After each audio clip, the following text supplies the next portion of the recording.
Adventist Broadcasting Network, ABN. 안녕하십니까? 다시 즐겁고 또 보람 있는 안식일학교 교과 시간이 돌아왔습니다. 벌써 우리는 2013년 제2기 소선지서의 큰 교훈에서 10개 과를 다 공부하고 오늘부터 11, 12, 13 세 과를 남겨놓게 되었습니다. 오늘 제11과는 희망의 묵시라는 제목으로 스가랴서를 공부하게 되겠습니다. 스가랴서는 좀 길기 때문에 두 과에 걸쳐서 제11과와 12과에서 공부하겠습니다. 그래서 오늘 그 전반부를 공부하고 다음 주에 이어서 그 후반부를 공부하겠습니다. 여기 아주 좋은 기제를 마련하셔서 우리 ABN에서 우리 성도들에게 참 좋은 봉사를 하게 된 것을 축하드리고 참 감사하게 생각합니다. 이게 스가랴, 히브리 글자를 썼습니다만은 히브리 글자는 오른쪽에서 왼쪽으로 쓰고 읽고 그렇게 합니다. 그래서 스가라는 말은 여호와께서 기억하신다라고 하는 뜻입니다. 스갈, 히브리 말로 자칼, 그 다음에 야 이렇게 되어 있어요. 그래서 우리 좀 더 자세히 보면 스가랴라고 읽고 여호와께서 기억하신다 또는 여호와께서 기억하는 사람 이런 뜻이에요. 그 이름의 뜻이 참 좋습니다. 우리 재림교회는 기억하는 백성 아닙니까? 안식일을 기억하라, 역대의 연대를 기억하라. 우리 기억하는 것은 참으로 좋은 것입니다. 그런데 그 1장 1절에 가보면 그가 언제 부르심을 받았고 그가 누구인지 아주 짧게 자신을 소개하고 있습니다. 다리오 왕 2년 8월에 우리 앞에 학계 공부할 때 똑같은 표현이 나왔습니다. 다리오 왕 2년. 다리오는 페르시아 왕으로서 BC 521년에 즉위한 사람입니다. 그러므로 그의 재위 제2년은 바로 그 다음 해인 BC 520년을 가리킵니다. 520년 8월에 여호와의 말씀이 이도의 손자 베레기야의 아들 선지자 스가랴에게 임하니라. 여기 자기를 소개하면서 할아버지의 이름과 이도가 할아버지고 또 아버지는 베레기야입니다. 이 이름이 갖고 있는 의미 또는 신학은 우리 구약과 신약 성경에 참으로 중요합니다. 왜냐하면 성경에는 많은 사람들이 그 사명과 함께 그의 출생의 유래가 담겨 있는 이름을 갖고 있기 때문입니다. 이름을 예수라 하라. 그가 그의 백성을 죄에서 구원할 것이기 때문에 구원자라는 이름의 뜻을 가지고 있습니다. 그래서 이또는 무슨 뜻이냐면은 그때에 또는 적시에, 바로 그때에 이런 뜻이고, 베레기야라고 하는 뜻은 여호와께서 축복하셨다는 뜻입니다. 그리고 스가랴는 여호와께서 기억하셨다 이런 뜻인데, 이 할아버지의 이름, 아버지의 이름, 자신의 이름을 한데 엮어서 한 줄로 하나의 문장을 만들면 여호와께서 기억하셔서, 언약을 기억하셔서 적시에 이또에 그의 백성을 축복하신다 이런 뜻이 되겠습니다. 스가랴의 그 봉사 내역과 매우 어울리는 그런 이름을 가지고 있어요.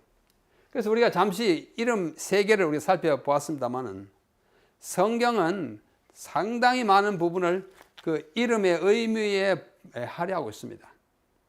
성경에 나타나 있는 그 수많은 남자, 여자 이름들을 좀 뭉뚱그려서 한번 살펴보면 이름의 성경적 의미라는 제목으로 간추리면 이와 같습니다. 우리가 많은 시간을 할애할 수 없기 때문에 대충 말씀드립니다.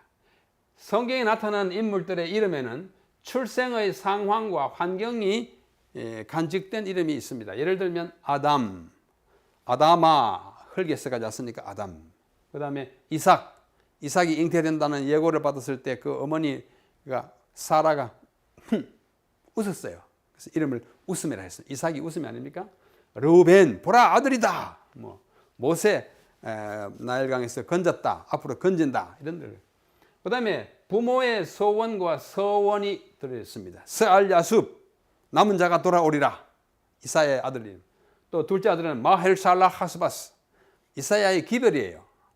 노략이 빠르고 전리품이 속하다. 곧 바벨론에 들어와서 우리를 잡아갈 것이다. 그런 메시지가 또 그렇게 될 것을 말하는 소원이 있어요. 본인의 사명과 역할이 있습니다. 아브라함, 열국의 아버지, 모세 건지는 자, 예수님이 구원자, 그렇죠? 본인의 개성과 특징이 있는 야곱, 뒤에서 빼앗는 자, 에서 북다, 그죠? 그다음에 나발, 아비가일의 남편 나발이 참 바보 같은 짓을 했습니다. 그 이름의 뜻이 바보예요. 나발, 히브리 말로 나발, 어리석다, 바보라는 뜻입니다. 또 특별한 경험과 변화를 간직한 이름이 있어요. 이스라엘, 하나님과 겨루 이겼다. 바울, 이제는 작은 이름이, 새로운 예수님의 제자가 되면서 자기 이름을 작다는 뜻으로 바울을 했어요. 여호와 이레, 아시죠? 이삭을 희생하려고 할 때 신앙과 신학이 표현된 이름이 있어요. 엘리야, 나의 하나님은 여호와다. 바알과 아세라가 아니다. 나의 하나님 여호와다. 이사야, 여호와께서 구원하신다. 다니엘, 하나님이 나의 심판자다. 뭐 이런 뜻을 신학을 담고 있는 거예요. 별명과 계명의 경우, 벨드사살, 보아느게, 베드로, 다 계명의 경우입니다. 벨드사살은 다니엘이 바벨론에서 얻은 이름이죠. 그 다음에 보아느게는 요한과 야고보의 그 별명이죠. 우레의 아들. 베드로, 돌이에요. 그죠? 그리고 성경에는 많은 소위 theophoric name, 신명, 하나님의 이름이 들어있는 이름을 가진 사람이 많습니다. 여기도 있었습니다만은 엘로 시작하는 이름이 많아요. 엘리멜렉, 뭐 엘리야, 엘 하는 건 다 하나님이고 끝에 나올 때도 엘, 다니엘, 가브리엘 하죠. 그 다음에 앞에 나오는 여 또는 여호, 여호슈아, 여호사닥, 여호.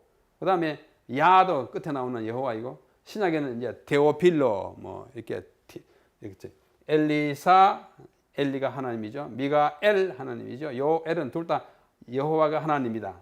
요한, 하나님은 은혜로우시다. 여호사밧, 여호와께서 심판하신다. 그다음 예레미야, 뭐 데오빌로 다 야 이렇게 들어있는 이름이 많습니다. 이런 것들은 우리가 성경의 인물을 연구할 때 참 요긴한 부분이 아닌가 생각합니다. 이 스가랴서를 기록한 그 시대는 아까 잠깐 말씀드린 바와 같이 BC 520년에 시작합니다. 1장 1절에 나타나 있습니다. 다리오 왕 2년에. 그렇게 해서 그의 연대를 아주 정확하게 매겨 가다가 후반부에 가면은 그 연대 매기는 일을 그만둡니다. 웬일인지 잘 알 수가 없어요. 그래서 마지막 9장 이하의 스가랴서는 어쩌면 그 내용을 보고 짐작할 수밖에 없는데 그것은 아마 BC 한 480년 경이 아닐까, 후반부는. 그래서 이것이 우리 추적이 맞다면 처음에는 520년에 시작해서 480년까지 일했다면 약 40년 동안 봉사한 것입니다. 굉장히 긴 세월을 봉사했습니다. 맨 처음에 보면 1장 1절에 아까 다리오 왕 2년이 나옵니다. 그래서 520년 제8월 1일. 이것은 학계의 시작과 꼭 같습니다. 같은 해예요. 그러니까 이 학계가 기별을 받은 것은 제 6월이었고 그 다음에 스가랴는 제 8월입니다. 한 2달 차이로 앞서거니 뒤서거니 두 사람이 나와서 이제 바벨론에서 돌아온 이스라엘 백성들이 성전을 짓는 일에 이 두 사람이 아주 쌍두마차가 돼서 함께 일하는 아름다운 모습을 보여줍니다. 그 다음에 1장 7절 가면 그 다음 해가 됩니다. 제 3년 다리오. 그래서 519년 11월 스밧월 24일에 이렇게 나가고 그 다음에 7장과 8장은 또 그 다음 해입니다.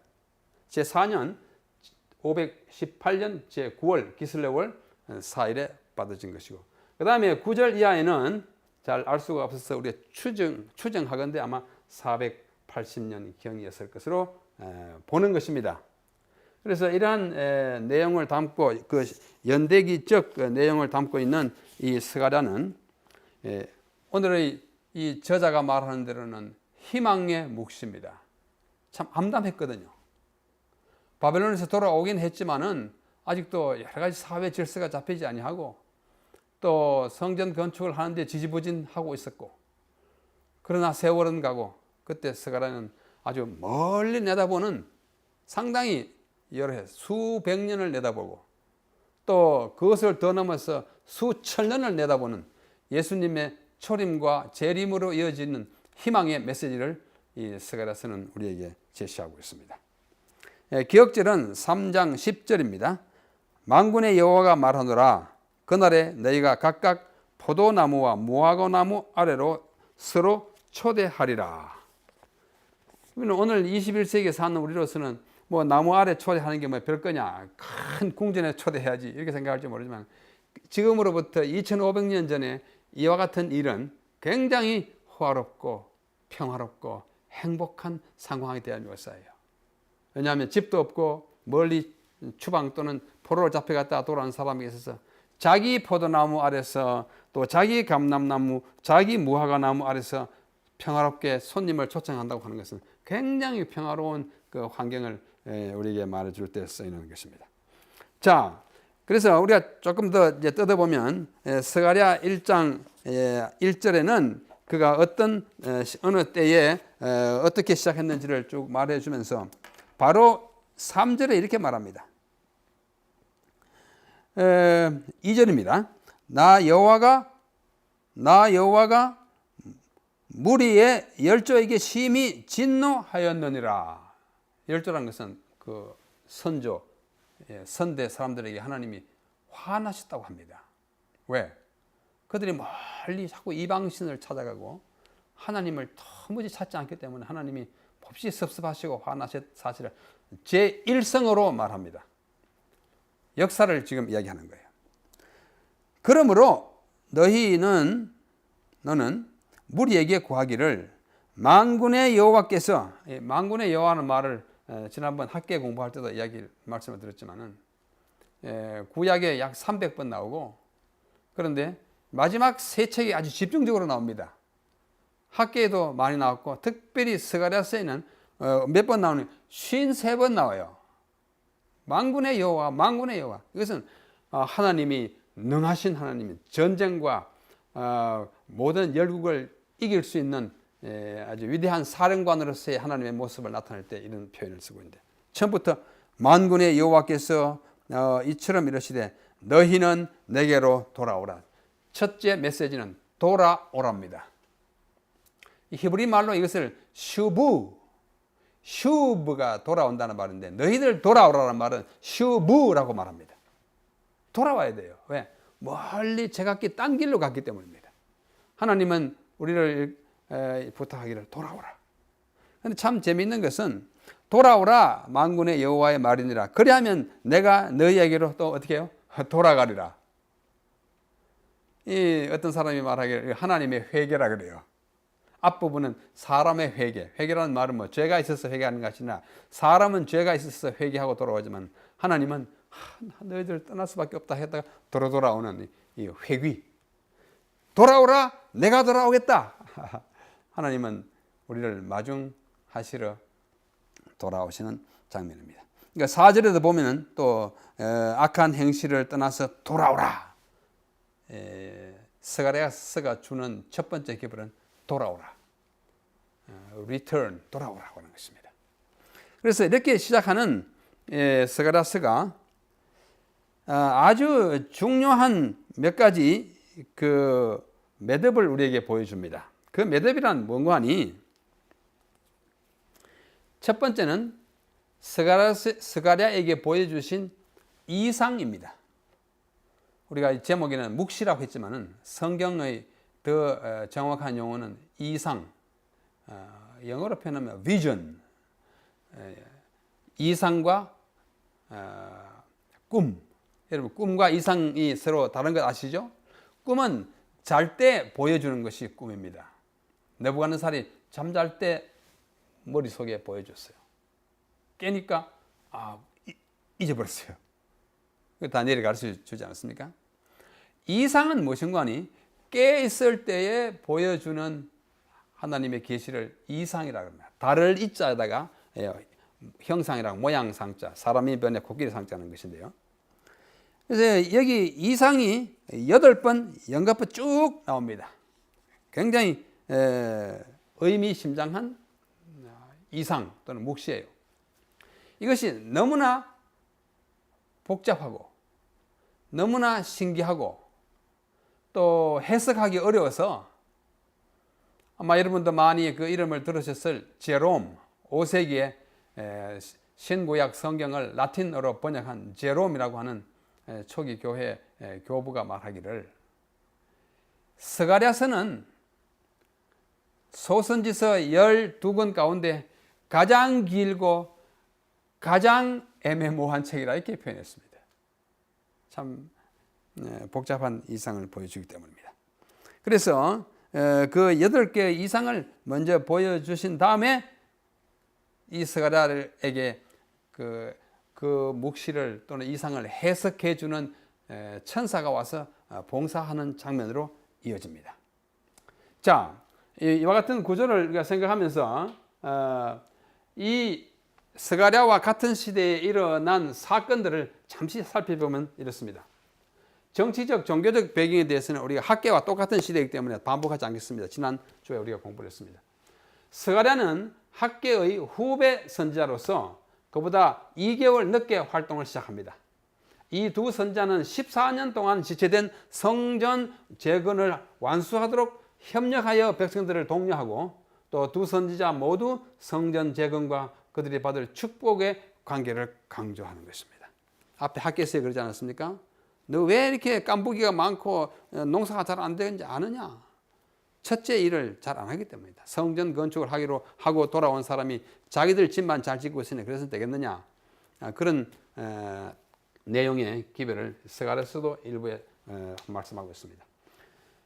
제1장부터 8장은 이 성전 재건과 그 다음에 그것이 중단됐다가 다시 시작하게 하는 그 어간의 상황을 묘사하고 있습니다.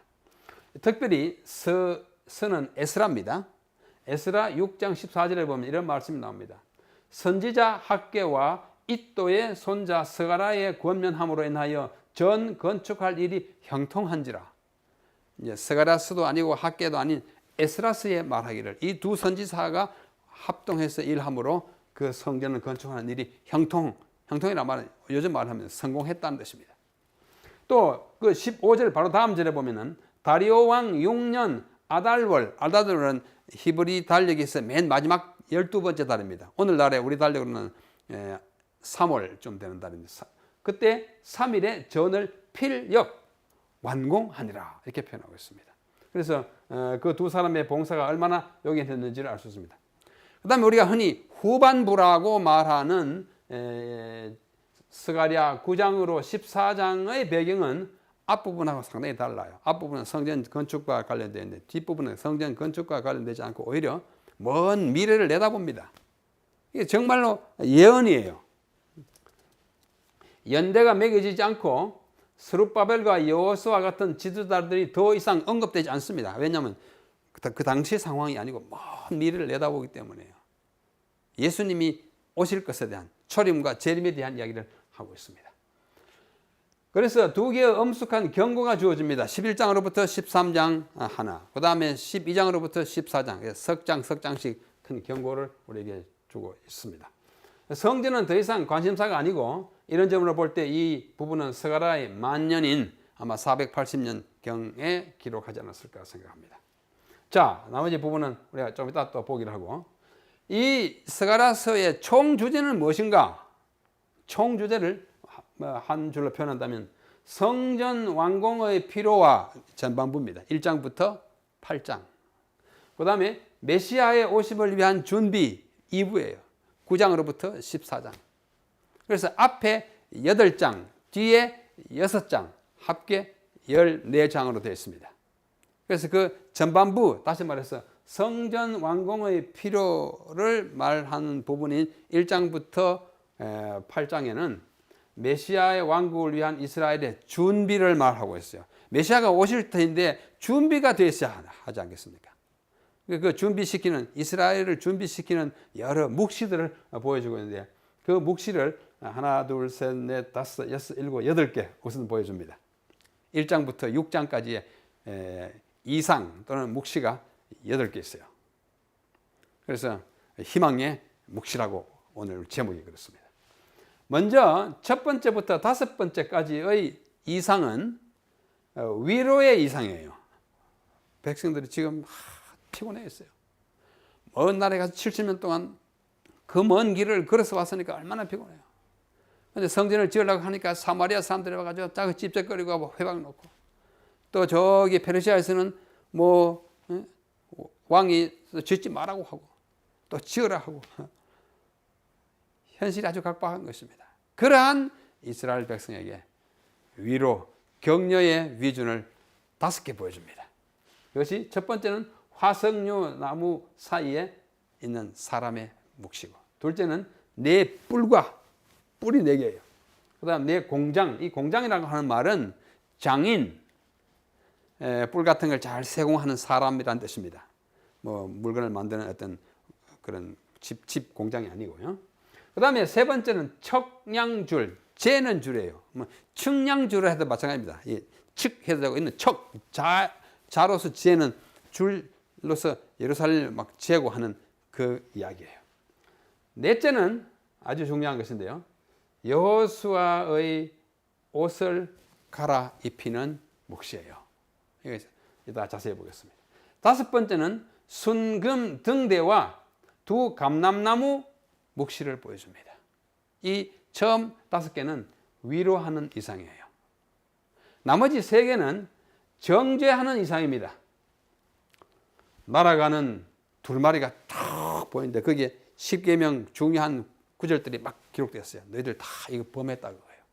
정신 차리라고 하는 것입니다. 그 다음에 여인이 들어있는 에바라고 하는 것은 물건을 재는 이거 들이의 단위인데 거기에 여자가 딱 들어가지고 꼼짝도 못하는 것입니다. 네, 그것도 심판과 관련된 것입니다. 그 다음에 내 병거와 내 바람이 있어요. 병거가 타고 막 말이 가고 있는데 바람이 막 불고, 그 천사를 마음을 시원하게 해주는 그런 사건이 벌어집니다. 이런 것들이 이제 구체적으로 우리가 공부할 시간은 없지만 화석류 사이의 사람은 이스라엘 백성이 그렇게 피곤했을 때에 격려하시는 묵시고, 내 뿔과 내 공장은 뿔이 뭐예요? 떠받는 거잖아요. 떠받는 것은 공격하는 것입니다. 이스라엘 백성들을 막 공격하는 그 세력들을 내 뿔이라는 것은 사방에 다 공격을 해왔기 때문에. 근데 그 뿔을 어떻게 해요? 장인이 나와가지고 그 뿔 하나를 쫙 깎아가지고 다 이렇게 못 쓰게도 하고 어떻게 아주 다른 용도로 바꿔놓습니다. 그것은 너희들을 공격하는 세력을 상징하는 뿔들이 장인으로 말미암아 다 어떻게 해요? 다 순치되고 아름답게 되거나 그 다음에 그 힘을 못 쓰게 하는 그런 구원의 비전인 것입니다. 그 다음에 청량줄을 잡은 이제 사람은 나타나가지고 예루살렘을 막 재고 이렇게 나무를 재고 하는 것은 다시 그들을 어떻게 회복시키는 것이에요. 예루살렘이 70년 전에 다 파괴되고 아주 깡그리 형편없이 됐기 때문에 그것을 다시 회복시키는 재건축의 의미로 청량줄을 잡은 사람이 나오고, 그 다음에 여호수아의 옷을 갈아입히는 것은 참으로 중요합니다. 여러분, 우리가 믿는 성경 종교 예수 그리스도 교회는 옷을 갈아입는 종교입니다.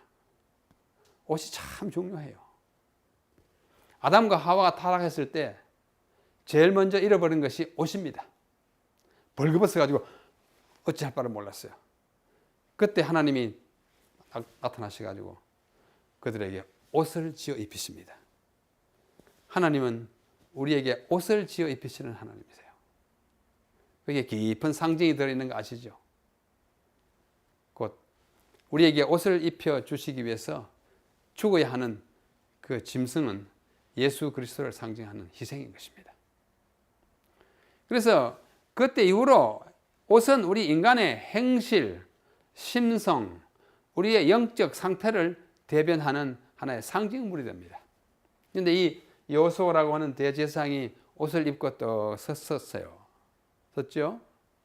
근데 그 오른편에 누가 썼어요? 마귀가 써가지고 이 형편, 이 옷 보라고, 이 옷 보라고, 대제사장이 입고 있는 옷이 전 누더기 같은 더러운 옷을 입고 있다고 막 정죄합니다. 그때 하나님이 뭐라고 그랬습니까? 잔소리하지 마라. 저 여호수아의 옷을 벗기고 새로운 세마포로 갖다 입혀라. 기독교는 옷을 입혀주는 종교예요. 예수 그리스도의 의를 입혀주는 종교입니다. 우리 전부 옷 갈아입어야 합니다. 혼인잔치 비유에서도 옷을 갈아입지 않았기 때문에 어떻게 해요? 쫓겨나야 합니다. 그렇죠? 세마포 옷을 입어야 하는 것입니다. 그래서 더러운 옷을 입고 있지만 하나님께서는 그것을 벗기시고 새로운 세마포를 입혀주시는 의, 우리의 누추함에도 불구하고 우리를 다시 깨끗하게 여겨주시는 그 옷 입혀줌의 종교, 이것이 바로 기독교인 것입니다. 그 두루마기를 빠는 자는, 요한계시록에 두루마기를 빠는 자가 복이 있다고 합니다. 우리는 그리스도의 피에 우리의 옷을 빨아 입어야 합니다. 그것을 아주 상징적으로 보여주는, 우리를 더러운 옷을 벗기고 새 옷을 입혀주시는 이 여호수아는 이스라엘 백성들의 대표입니다. 한 사람을 이렇게 해주심으로써 온 백성을 내가 깨끗하게 했다, 옷 갈아입혔다 하는 것을 우리에게 말해줍니다. 그 다음에 이제 순금 등대와 두 감람나무가 있는데 좀 이따 이제 그림을 보면서, 자, 요거 나머지들은 또 좀 이따 공부하기로 하고요. 여러분, 우리 교사님들께서도 구글 같은 데 들어가셔서 찾아보면 이런 그림이 참 좋은 거 많습니다. 제가 이거 오늘 오전에 찾아낸 것입니다. 여기 묵식 가운데 나오는 백마, 또 홍마, 정마, 말 그림. 우리가 그리려면 얼마나 서투릅니까? 이따 보기 좋게 해놨어요.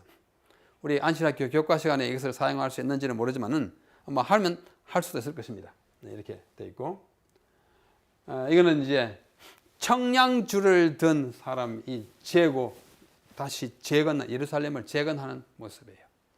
다 부서졌잖아. 이제 다시 세우겠다. 아주 그 희망의 메시지예요. 그렇죠? 그 다음에 이것이 이제 조금 전에 본 그 등대 이야기입니다. 5번째 나오는 순금 등대. 이게 등대 아닙니까? 성전에 있는 등대예요. 순금으로 되어 있습니다. 먼저 지나갔구나. 이게 순금으로 되어 있어요. 순금인데, 그 옆에 좀 앞서 있었던 그림도 마찬가지입니다만은, 이렇게 감람나무 2개가 있고, 그 위에 주발이 있습니다. 금으로 된 주발이 있어요. 그래서 여기서 감람나무에서 나오는 기름이 이 주발을 통하여, 이 파이프, 관을 통하여 이 등대에 기름을 제공하는 것입니다. 이 기름을 제공한다는 것은 참 의미가 참 깊습니다. 자, 기름이 상징하는 바 다 아시잖아요. 뭐예요? 성령입니다. 성령이 7가지를 갖고 있는 등대를, 그 빛을 유지하는 것입니다. 등대는 교회를 상징합니다. 교회는 하나님의 백성입니다. 하나님의 백성이 무엇을 가지고 살아야 하는가? 맨날 우리 먹는 배추 먹고 김치 먹고 사는 것이 아니라 우리의 영적 생명은 기름으로, 성령의 능력으로, 감람나무가 상징하는 바 기름으로 주발을 통해서 이렇게 내려가는, 살아야 한다고 하는 것입니다. 아주 아름다운 그림인 것입니다. 자, 이것을 조금 더 이제 다르게 표현하면 이렇게 있고 이렇게 가는데, 어떤 사람은 여기 보는 바와 같이 두 감람나무는 무엇을 의미하느냐? 구약과 신약을 의미한다고 생각하는 사람이 많습니다. 그렇게 과히 틀린 것은 아니라고 생각됩니다. 그러나 좀 더 이 문맥에 비춰서 우리가 볼 때 두 감람나무는 이 교회를 붙들고 있는, 하나님의 백성을 붙들고 있는 그리스도의 두 직분으로 해석하는 사람도 상당히 그 인정을 많이 받고 있습니다. 하나는 왕직이고 하나는 제사장직입니다. 예수님이 가지고 계셨던 그 굉장한 그 직분, 이런 것들을 상징한다. 하여튼 뭐 이렇게 하든지 저렇게 하든지 간에 그것이 갖고 있는 상징성은 대단히 큰 것입니다. 그래서 제가 한번 성경 직접 펴셔서 한번 보시겠습니다. 첫째 이상은 어디에 있는고 하니 7절부터 나옵니다. 1장 7절. 1장 7절. 다리오 왕 2년, 그러니까 519년 BC입니다. 제11월 곧 스밧 월 24일에 이또의 손자 베게르기야의 아들 선지자 스가랴에게 여호와의 말씀이 임했는데 내가 밤에 보니 이 말이 자꾸 반복돼요. 그래서 이것을 밤 이상이라 이렇게 표현합니다. Night vision 이렇게 표현합니다. 내가 밤에 보니 사람이 홍마를 타고 골짜기 속 화석류 나무 사이에 섰고, 사람이 있습니다. 화석류를 히브리 말로 하다사라고 합니다. 하다사는 누구의 이름입니까? 에스더의 이름이죠. 에스더의 이름이 하다사였어요. 원래 하다사인데 그 페르시아식으로 이름을 하다 보니까 에스테르, 별이라는 이름의 뜻이 있는 그 나무 이름 곧 화석류라는 나무입니다. 일종의 아주 좋은 열매를 맺는 과일 나무인데요. 이 사람이 또 나타나가지고 어떻게 합니까? 그 다음에 홍마와 자마와 백마, 조금 전에 본 그 말들이 막 나와가지고 쭉 이렇게 흩어지고 합니다. 근데 그 화석류 사이에 선자가 누군가 하니 화석류 나무 사이에 선자가 10절에도 나오고, 그 다음에 12절에는 여호와의 사자라고 말했고 13절에는 여호와라고 말합니다. 같은 존재예요. 같은 존재가 한 번은 여호와의 사자, 한 번은 화석류 나무 사이의 선자, 한 번은 여호와, 하나님의 뜻입니다. 구약에 나오는 여호와의 사자는 대부분이 성육신 하시기 전에 예수님을 가리키는 하나님이에요. 하나님이 또 나타나셔가지고 어떻게 해요? 말들을 파송해가지고 이제 그 말들은 나가서 전쟁을 치러서 승리하게 하는 이 하나님이 함께하는 전투의 승리를 보장하는 첫 번째 묵시입니다. 굉장히 좋은 묵시예요. 그 다음에 뭐 묻지 않습니까? 우리가 언제까지 이렇게 했겠습니까? 우리가 70년 동안 너무 애써 고통당했습니다. 이 화석류 사이의 선자가 명령해가지고 그들을 고통스럽게 하는 사람들을 다 물치려는 그런 묵시가 첫째 묵시이고, 둘째 이상은 1장 18절. 내가 눈을 들어 본즉 내 뿔이 보이기로. 뿔은 받는 거잖아요. 그 뿔을 다시 어떻게 해요? 공장이 나가지고 막 깎아서 못 쓰게 만들고. 두 번째입니다. 세 번째는 2장 1절부터 나옵니다. 내가 또 눈을 들어 본즉 한 사람이 청량줄을 그 손에 잡고 예루살렘을 청량하고 있습니다. 왜? 청량을 해야 세울 거 아니에요. 그렇죠? 건축할 때 반드시 처음에 하는 것은 재는 것입니다. 예루살렘이 파괴된 지 70년 됐는데 이제 재건하겠다고 하는 희망의 메시지를 담고 있습니다. 네 번째 이상은 3장 1절에 나옵니다. 대제사장 여호수아는 여호와의 사자 앞에 섰고 사단은 그의 우편에 서서. 성경은 항상 우편이 좋은 곳이에요. 권능의 방향, 은혜의 방향, 항상 승리의 방향이 오른쪽인데 이 오른쪽에 누가 섰는 거 아니? 사단이 떡 서가지고 있으니까 이 여호수아가 참 어렵게 된 것입니다. 성경은 오른쪽의 종교예요. 사도행전 7장에 그 스데반이 선교하기 직전에 일어서가지고 하늘을 바라보며 내가 인자가 하나님의 우편에 서신 것을 보도다 하고 외치고 돌아가시지 않습니까? 그리스도께서 하나님의 우편에 서셔요. 그래서 이 우편은 내가 하나님의 보좌 우편을 향하여 외치고 하나님의 보좌 우편에 우리의 권능이 있고 하는데 이 사단이 있어가지고 또 있습니다. 성경에 자주 좌로나 우로나 이렇게 표현하는데요. 성경은 그렇게 표현하지 않습니다. 우로나 좌로나인데 우리말로 표현하다 보니까 전부 다 좌로나 우로나 된 것입니다. 우리는 동양 종교는 좌를 먼저 해요. 항상 좌가 먼저입니다. 그렇지 않습니까? 좌충우돌, 좌고우면, 좌사우고 이런 식으로 좌청룡우백호 이렇게 하듯이 좌가 항상 먼저예요. 좌의정이 우의정보다 높습니다. 성경은 그러지 않습니다. 우가 높은 것입니다. 그래서 오른쪽에 마귀가 있으므로 여기 나타나는 여호수아는 굉장히 정말 딱한 형편에 있는 것을 우리에게 보여줍니다. 그러나 그의 옷을 갈아입힘으로써 하나님께서 큰 위로를 주시지 않습니까? 그 다음에 5번째 이상은 4장에 나옵니다.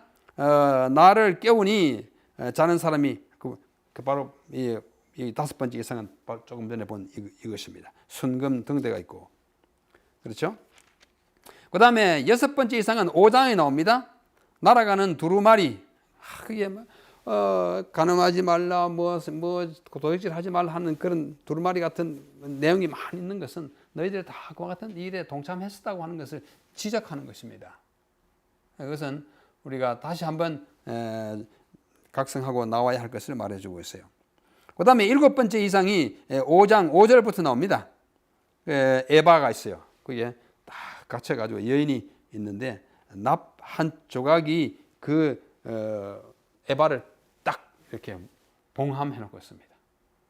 그것은 에바는 물건을 재는 이렇게 들이인데, 단위인데 사람들이 그걸 참 많이 속였어요. 에바를 작게 하거나 크게 해가지고 장사할 때 아주 술술을 부리는 상도덕의 타락을 아주 상징하는 것이기도 합니다. 그것을 보여주고, 그 다음에 마지막 8번째가 6장에 나옵니다. 홍마, 백마, 흑마, 어룽진말 하나 가지고 그 다음에 바람이 팍 불어오는데 그 말들이 나가가지고 그의 8절에 보면은 북방으로 나간 자들이 북방에서 내 마음을 시원케 하였느니라. 그 북방에 하나님의 백성을 괴롭히던 사람들 다 무찌르고 돌아오는 모습인 것입니다. 이것이 스가랴서 전반에 1장부터 8장까지 있는 이 전반의 주요 내용입니다. 우리 가정책 저자는 1장부터 7장까지 반반 나눠가지고 7장까지를 우리 제11과에 다루고 8장부터 또 7장을 둘째 제12과에 다뤘습니다만 전체 내용의 흐름상은 1장부터 8장까지 그리고 9장부터 14장까지 해야 맞습니다. 자, 이 스가랴서는 앞에 이제 부분이 그랬고 그 다음 부분은 이렇게 이어집니다. 여호수아의 대관식이 6장 9절부터 있고 그 다음에 금식을 계속함의 가치가 7장 8장에 있고 그 부분을 조금 더 자세히 보면 이렇습니다. 자, 다음 주에 우리 또 계속하기로 하고 스가랴서의 목적을 다시 한번 요약하면 성전 재건 공사를 조속히 마치도록 독촉하기 위해서 전반부를 하려 했고 장차 올 메시아 시대를 내다보도록 그 희망의 전망을 하게 하는 부분이 9장부터 14장까지입니다. 그래서 이 스가랴서의 특징은 뭐든간에 구약의 계시록이라고 할 만큼 상징이 많습니다. 8개 이상이 그러하고 나머지도 굉장히 상징이 많이 두터워요. 사람들이 말하기를 가장 신비한 책이라고 말하고 여호와의 큰 전쟁의 날을 말하는 책이라고 말하고 금식의 참된 가치를 우리에게 보여주는 책이기도 합니다. 자, 스가랴서에는 구약의 어떤 책보다도 아주 구체적으로 그리스도의 표상을 많이 담고 있습니다. 여기 뭐 한 10개 이렇게 내놓았습니다만은 홍마를 탄 사람 여호와의 사자 예수님이에요. 그 다음에 내 종 순, 예수님을 자꾸 순 또는 가지라고 표현됩니다. 또 싹, 순, 가지, 싹은 다 같은 개념이에요. 아주 비천한 데서 나왔지만 연약한 우리 주님이 우주의 왕이 되시는 것입니다. 순이라 이름하는 사람, 나귀를 타고 오는 왕, 이제 다음 주에 공부하겠습니다. 목자처럼 양떼를 먹이시는 분, 은30에 팔리신 분, 그다음에 그들이 그 찌른바 그를 찌름을 당한 사람, 나의 친구 집에서 상처를 받았다고 두 어깨 두 팔 사이에 상처가 웬냐 하니까 자기 친구에게 당한 사람. 그의 발이 감람산 위에 있을 것이고 예수님이 삼림 세 번째 이 땅에 오실 때 모습. 모든 거룩한 자가 주와 함께 하리라. 여호와께서 천하의 왕이 되시리라. 이런 부분들을 담고 있는 책이 바로 스가랴서입니다. 우리는 이와 같은 것을 통하여 스가랴서가 주는 그 교훈을 우리가 좀 깊이 생각하는 것이 가합니다. 우리는 이 세상의 역사가 아무리 암담하게 흘러가도 우리 희망 있는 백성입니다. 왜? 하나님이 함께하는 백성이에요. 우리가 돌아오기만 하면 우리 주님은 우리를 다시 돌아오셔서 우리를 맞이하는 그런 하나님이라는 사실을 우리에게 보여주는 것입니다. 우리 모쪼록 스가랴서에 잠겨있는 그 좀 복잡하고 좀 어렵지만은 우리 하나하나 좋은 책들을 참고해서 연애신을 참고해서 읽어가면 그것이 주는 구약시대의 맨 마지막에서 두 번째 책으로서 가지는 메시아에 대한 희망과 그 초림을 넘어서 재림까지 이어지는 우리 주님의 강림이야말로 인류의 궁극적이고도 참된 유일한 소망이라는 사실을 우리에게 일깨워주는 책이 바로 스가랴서인 것입니다. 이런 것을 강조하면서 이번 한 주간 또 우리 안식일 공부할 때 많은 유익을 받게 되기를 바라면서 오늘 스가랴서의 전반부 공부를 여기서 마치겠습니다. 경청해 주셔서 감사합니다.